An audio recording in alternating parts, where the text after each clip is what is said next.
कामचोर बहू। कांता बहन की दो बहुएं थीं, बड़ी कल्पना और छोटी प्रिया। कल्पना का जैसा नाम वैसा ही काम। सारा दिन कल्पनाओं में रहती, ना कोई काम करती न कोई धाम। अरे कल्पना बहू, जरा अच्छी सी चटनी पीस दे, आज कुछ मजेदार खाने का मन है। पेट में जलन हो जाएगी माँ जी बुढ़ापे में, और वैसे भी मेरा काम करने का वक्त शाम का है, अब प्रिया को ही बोल दो। इतना कहकर कल्पना वहां से चली जाती है। कांता कल्पना के ऐसे रवैये से काफी परेशान रहती हैं। मैं बना देती हूँ माँ चटनी।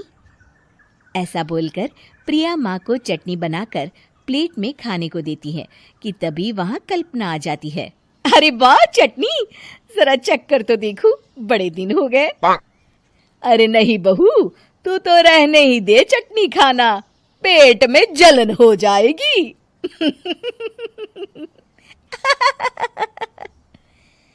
इतना कहकर कांता और प्रिया दोनों हंसने लगते हैं।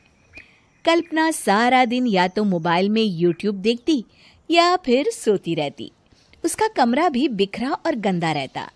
एक दिन कल्पना का पति अशोक उससे कहता है, अरे कल्पना, जानवर भी उस जगह को साफ कर लेता है जहां वो बैठता है, तुम तो इंसान हो, कैसे इतने गंदे कमरे में रह लेती हो? देखो सारा सामान यहाँ वहां बिखरा पड़ा है। ज्यादा अपनी माँ का बोल ना बोलो। हाँ, कमरा तुम्हारा भी तो है, गंदा लग रहा है तो साफ कर लो। पता नहीं तुम्हारे साथ मैं कैसे जिंदगी बिताऊंगा। इतना कहकर अशोक वहां से चला जाता है। कल्पना बस खाना खाने कमरे से बाहर आती और फिर से कमरे में चली जाती। इससे कांता बहन काफी परेशान रहती। एक दिन प्रिया कांता से कहती है, माँ, मैं सारा दिन काम करके थक जाती हूँ, आप कल्पना दीदी से कहिए ना कि सुबह और शाम का काम बांट ले। मैं तो अब सिर्फ एक वक्त का ही काम करूँगी। हाँ। अरे तू वो भी ना करना, एक बहू तो कामचोर थी ही, दूसरी भी आ गई काम ना करने के बहाने लेकर। तभी वहां प्रिया का पति रमेश आ जाता है। माँ, मैं देख रहा हूँ भाभी कोई काम नहीं करती, प्रिया सारा दिन घर और रसोई का काम करती है, अब कुछ करो ना माँ। कांता मन में कुछ सोचती है और कल्पना के पास जाती है। कल्पना फोन पर मेकअप करना देख रही होती है।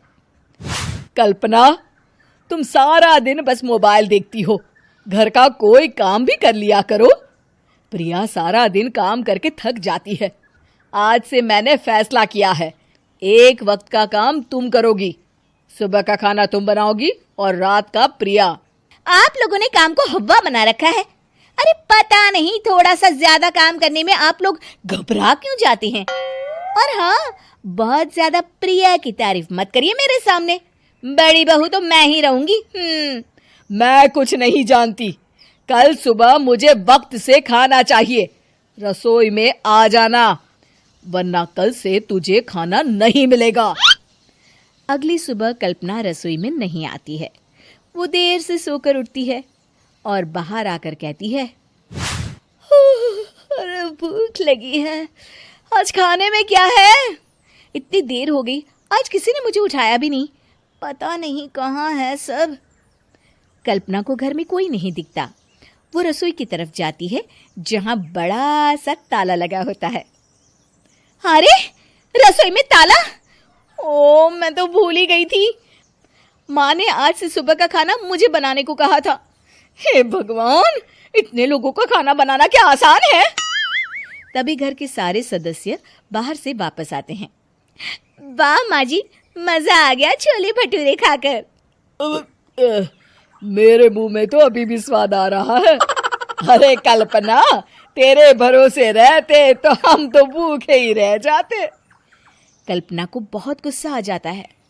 अब बहुत हो गया, आज से मैं अपनी रसोई अलग कर रही हूँ, मैं अपना खाना खुद बना लिया करूंगी। कल्पना अपनी रसोई अलग कर लेती है, पर आए दिन उसका देर से उठना और काम न करने की आदत से वो भूखी ही रह जाती थी। उसी के सामने घर के लोग अच्छे अच्छे पकवान खाते और कामचोर कल्पना को जैसे तैसे ही खाना बनाकर खाना पड़ता। पर एक दिन तो हद ही हो गई। माँ, दीदी आज सुबह से कमरे से बाहर नहीं निकली, हमें जाकर देखना चाहिए। सो रही होगी कामचोर कहीं की। पर तुम कहती हो तो चलो देख लेते हैं उसे। कल्पना कमरे में पेट पकड़कर बैठी होती है। हाय मेरा दर्द, पेट दर्द के मारे मर रही हूं मैं।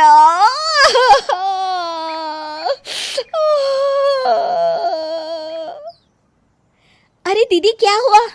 पेट में दर्द क्यों हो रहा है? डॉक्टर को दिखाया आपने? माँ, कल्पना खड़ी होती है और माँ जी के पास आती है। मुझे माफ कर दीजिए, अब से मैं सारे काम में मदद करूंगी, कभी आलस और काम चोरी नहीं करूंगी। हाँ हाँ, वो तो ठीक है, लेकिन अचानक क्या हो गया जो तू काम करने को तैयार हो गई? कामचोर कल्पना। माँ, लगातार बासी और उल्टा पुल्टा खाना खाने के कारण मेरे पेट में इन्फेक्शन हो गया है। काम न करना पड़े इसलिए मैं 2 दिन का खाना एक दिन ही बना लेती थी। बासी और खराब खाना खाने के कारण लेने के देने पड़ गए। पेट में दर्द हो रहा है। चलो अच्छा हुआ, देर आए दुरुस्त आए।